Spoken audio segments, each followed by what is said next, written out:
Solar की listing हो चुकी है। लिस्टिंग के बाद अब कंपनी की आगे की क्या योजनाएं हैं, निवेशकों को क्या करना चाहिए, इस पर चर्चा के लिए हमारे साथ जुड़ रहे हैं विक्रम सोलर का टॉप मैनेजमेंट हमारे साथ इस चर्चा में शामिल हो रहा है। मुझे खुशी हो रही है इस चर्चा में शामिल करते हुए ज्ञानेश चौधरी जी को, जो कि सीएमडी हैं विक्रम सोलर से, रंजन जिंदल साहब हैं जो कि सीएफओ हैं विक्रम सोलर के। आप दोनों का बहुत बहुत स्वागत। और सबसे पहले बधाई हो, लिस्टिंग की एक बड़ा पड़ाव होता है और किसी भी कंपनी के लिए। और हमें बताइए कि ज़रा अपना जो आपका पूरा प्लान है इस पूरे लिस्टिंग, पूरे आईपीओ को आगे यूटिलाइज करने का, अपने कारोबार को आगे ले जाने का, वो किस तरह का है। ज्ञानेश जी, मेरा सवाल सबसे पहले आपसे। हमारे आईपीओ प्रोसीड्स यूटिलाइज होंगे दो माध्यम से। The first one is solar module का प्लांट लग रहा है 6 गीगावाट का in Tamil Nadu, and 3 gigawatt cell manufacturing plant also in the same location. That's how we will be utilizing the proceeds. ये बताइएगा, कंपनी के फाइनेंशियल्स की ओर अगर हम बात करें तो किस तरह से जो फंड्स मिलेंगे आपको उनका इस्तेमाल किया जाएगा? Backward integration solar cell manufacturing में इसका इस्तेमाल यहाँ फंड्स पर कैसे होगा?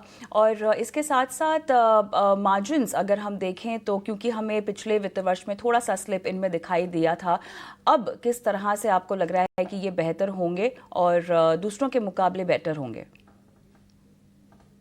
FY25 में हमने 14.3 का एबिटा मार्जिन देखा, एंड आगे चल के जैसा आपने बताया, सेल लाने से हमें DCR मार्केट पे टैप करने का मौका मिलेगा। मतलब आज की डेट में मार्केट में DCR मार्केट में थोड़ा प्रीमियम है, इसीलिए आपको एबिटा मार्जिन में थोड़ा गैप दिख रहा है। बट गोइंग फॉरवर्ड ये स्टेबलाइज हो जाएगा, एंड विथ इंक्रीज्ड प्रोडक्शन हमें इकोनॉमीज ऑफ स्केल का बेनिफिट भी मिलेगा, सो उससे मार्जिन आगे बढ़ने की संभावना पूरी है। जी, काफी बेहतर। ज्ञानेश जी, मैं एक बार फिर से आपके पास आना चाहूंगा। अगर हम आगे के आउटलुक को समझना चाहें तो आपका प्लान जो है वो अपनी क्षमता को 4.5 गीगावाट से 20.5 गीगावाट को FY27 तक ले जाने का है।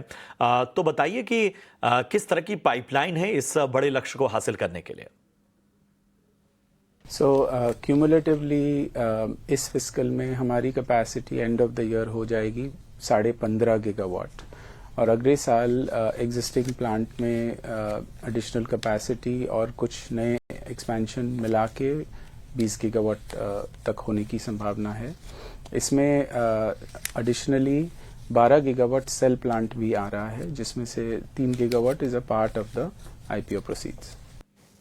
रंजन जी, आप बता सकते हैं कि किस तरह से पूरे टाइमलाइन का अगर हम ब्रेकडाउन समझे तो कैपेक्स यूटिलाइजेशन किस तरह से आगे बढ़ेगी, और ख़ासतौर से जो नई फैसिलिटी है तमिलनाडु में, वहाँ किस तरह से इनका इस्तेमाल किया जाएगा?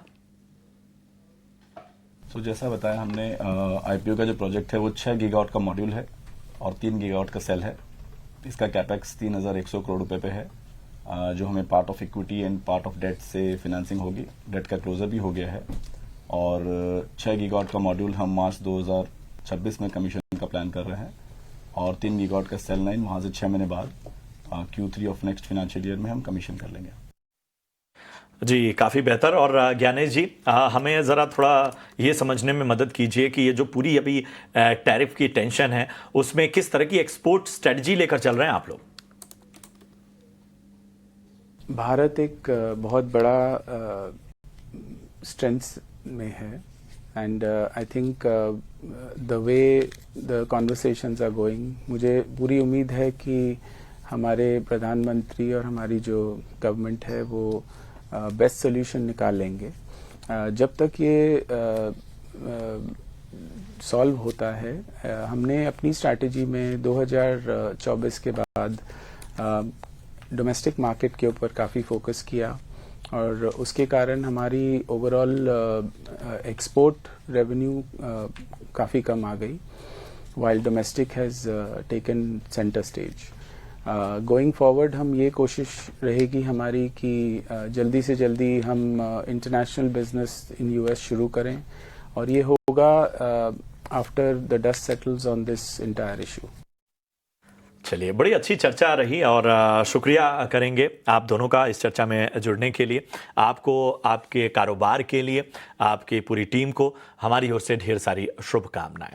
चलिए, मैनेजमेंट से तो चर्चा हो गई और अब फटाफट